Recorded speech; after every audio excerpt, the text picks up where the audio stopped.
Broadcasting live from Houston, Texas, and around the world.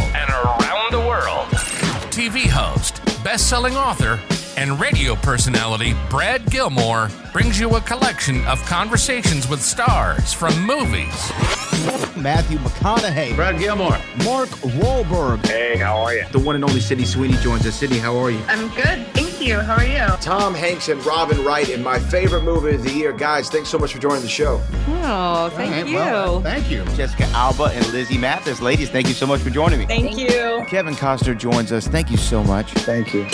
Television. Jimmy Fallon joins us this morning. Jimmy, how you doing, my friend? Good morning. Thank you so much, Brad, for having me. I appreciate this, bud. One of my all-time favorites, Vince Vaughn, joins us right now. Vince, thanks, man.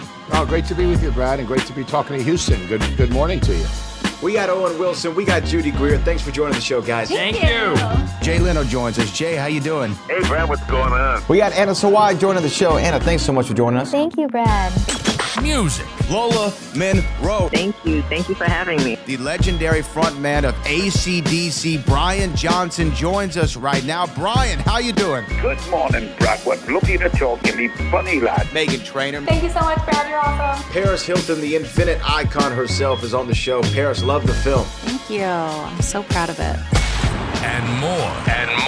This is The Collection. Now your host, The Boat. Brad Gilmore!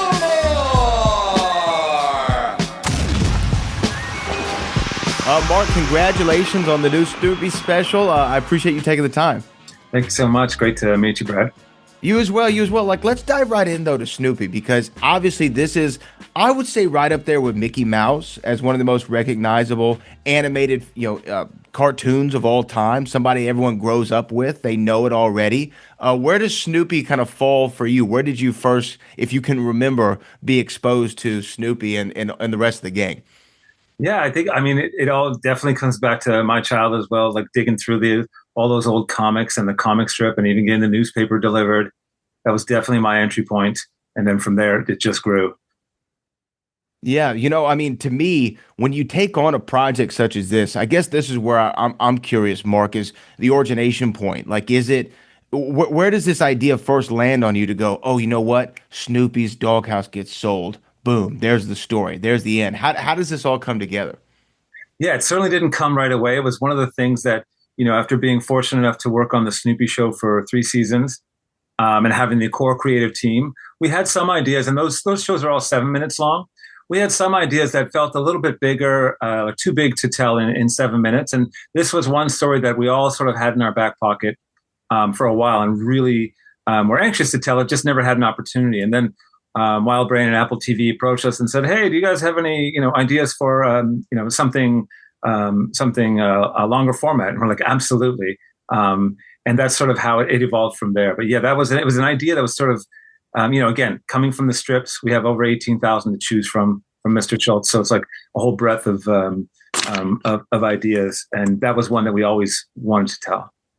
So how do you know, though, in that instance, that that's going to be longer than a 7-minute story? Like, what about this one in particular stuck out to go, oh, you know what? There's some legs here that we can really stretch.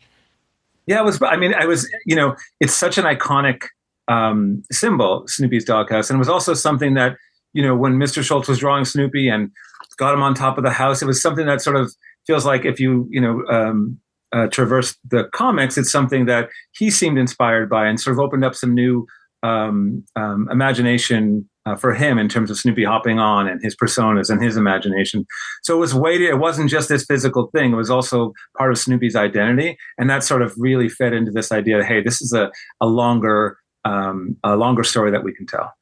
So do you start, whenever y'all latch onto that idea that there's something here to tell, there's a larger story, Apple and the people are asking for something longer, we want something more substantive, maybe a longer piece. What is the next step then? Do y'all go back into the kind of the creative circle and go, okay, let's storyboard this out? Or like, what's the next step after that?